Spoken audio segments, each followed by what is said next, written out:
Malam itu, di sebuah desa terpencil yang tersembunyi di balik pepohonan rindang, suasana pesta pernikahan yang megah berlangsung meriah. Lampu-lampu minyak berpendar temaram, irama gamelan mengalun lembut, dan tamu-tamu berpakaian mewah sibuk bercengkerama.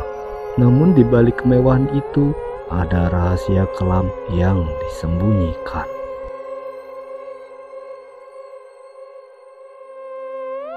Rina, seorang gadis berusia 19 tahun, duduk di kamar pengantin dengan jantung berdegup kencang.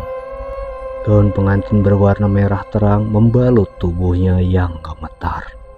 Ia tidak menginginkan pernikahan ini. Dia tidak mencintai Bagas, pria kaya dan angkuh yang telah dipilihkan keluarganya karena terlilit hutang.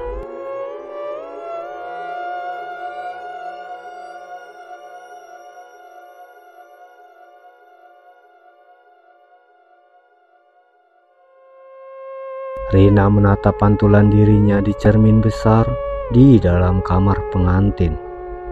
Gaun merahnya begitu megah, melambangkan kebahagiaan dan keberuntungan menurut adat keluarga. Tapi bagi Rina warna merah itu terasa seperti jerat, seperti tanda darah yang akan menodai hidupnya selamanya. Di luar kamar, suara riuh pesta masih terdengar. Orang-orang tertawa, musik gamelan mengalun merdu, seolah malam ini adalah perayaan kebahagiaan. Tapi di dalam hati Rina hanya ada ketakutan dan keputusasaan.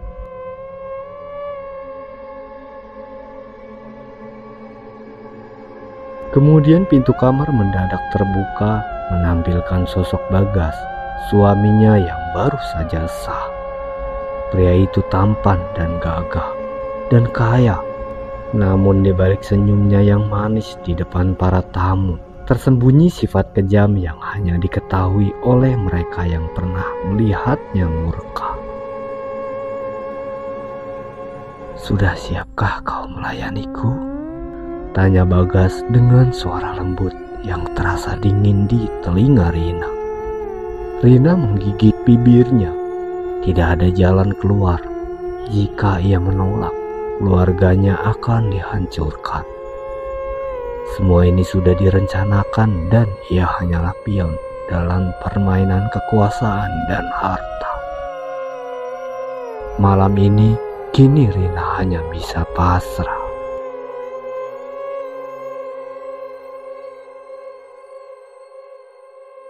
Malam semakin larut, di kamar yang kini hanya berisi mereka berdua. Suasana berubah drastis. Bagas yang tadi terlihat lembut, kini berubah menjadi sosok yang jauh lebih menakutkan. Tanpa peringatan, tangan Bagas mencengkram lengan Rina dengan kuat. Matanya menyala penuh nafsu dan keganasan. "Kau harus menuruti semua perintahku," suaranya terdengar mendesis. Rina berusaha berontak, tapi tubuhnya lemah. Ia tidak siap menghadapi kebrutalan pria itu. Dalam hitungan detik, pukulan pertama mendarat di pipinya. Lalu yang kedua tersungkur ke lantai. Darah merembas dari sudut bibirnya. Tangisnya tertahan di tenggorokan. Ia ingin berteriak, ingin lari, tapi tubuhnya terlalu lemah untuk melawan. Bagas tertawa, suara tawa yang begitu kejam, seolah menikmati penderitaan Rina. Kemudian Bagas menarik rambutnya dengan keras, membuat kepala Rina terdongak.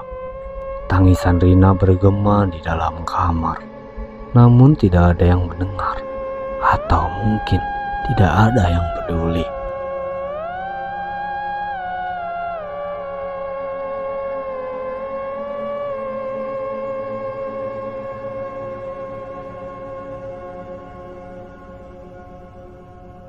Ketika pagi menjelang, tubuh Rina sudah tak lagi bernyawa.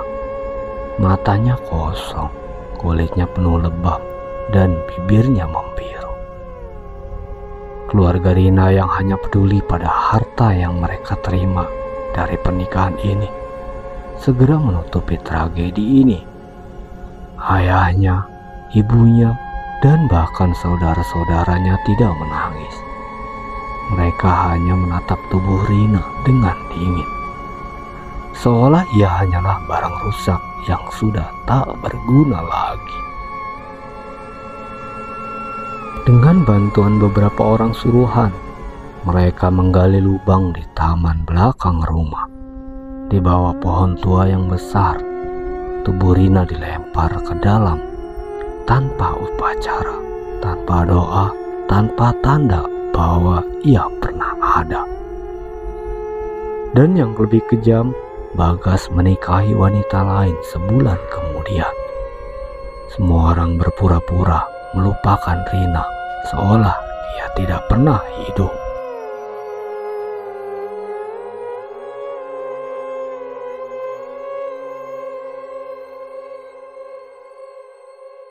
Beberapa bulan setelah kejadian itu, desa mulai diguncang oleh kejadian-kejadian aneh. Setiap kali ada pernikahan, suara tangisan lirih terdengar di rumah pengantin. Beberapa wanita melaporkan melihat bayangan seorang perempuan berbaju merah di dalam cermin kamar pengantin, menatap mereka dengan mata yang berlinangan darah. Aku yang seharusnya berdiri di sana. Bisikan itu selalu terdengar di telinga pengantin wanita, membuat mereka ketakutan setengah mati. Beberapa dari mereka pingsan di malam pertama mereka. Yang lain mengalami mimpi buruk yang begitu nyata. Mimpi tentang seorang wanita dengan gaun merah yang meratap di bawah pohon tua, memanggil-manggil nama mereka dengan suara pilu.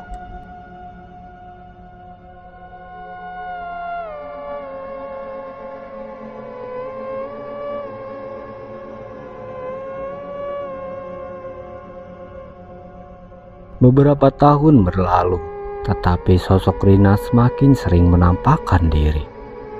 Suatu malam, saat pernikahan seorang gadis bernama Anggun berlangsung, jeritan mengerikan menggema di rumah pengantin.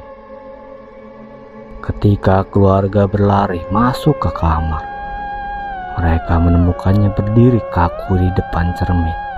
Wajahnya pucat, matanya kosong, namun di dalam cermin bukan pantulan dirinya yang terlihat, melainkan sosok seorang wanita bergaun pengantin merah dengan wajah penuh luka dan darah yang menetes dari matanya. Tiba-tiba darah mulai merembes dari mata Anggun, persis seperti hantu yang ada di dalam cermin. Ia menjerit dan roboh ke lantai, tubuhnya menggigil hebat. Setelah malam itu, Anggun kehilangan kewarasannya. Ia tidak bisa berbicara lagi, hanya menangis setiap malam, seolah-olah ia melihat sesuatu yang terus menghantuinya. Desa mulai ketakutan. Mereka mencoba melakukan ritual pembersihan, mengundang dukun dari luar, namun tidak ada yang bisa menghentikan arwah Rina.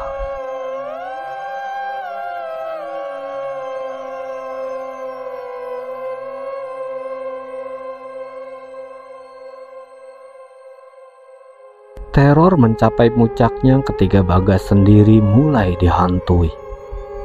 Setiap malam ia mendengar suara isakan di dekat tempat tidurnya. Bayangan merah terlihat mengintai di sudut kamar. Suatu malam, ketika ia menatap cermin, sosok Rina berdiri di belakangnya. Matanya yang menangis darah menatap Bagas dengan kebencian yang membara. Bagas teriak. Ia mencoba kabur, tapi tubuhnya tiba-tiba membeku. Tangan Rina yang dingin merayap ke lehernya, mencengkeramnya dengan kekuatan yang tidak mungkin dimiliki manusia. Keesokan harinya tubuh Bagas ditemukan tergantung di kamarnya dengan ekspresi wajah penuh ketakutan. Setelah kematian Bagas, teror mulai mereda. Namun legenda tentang Ratu Merah terus hidup.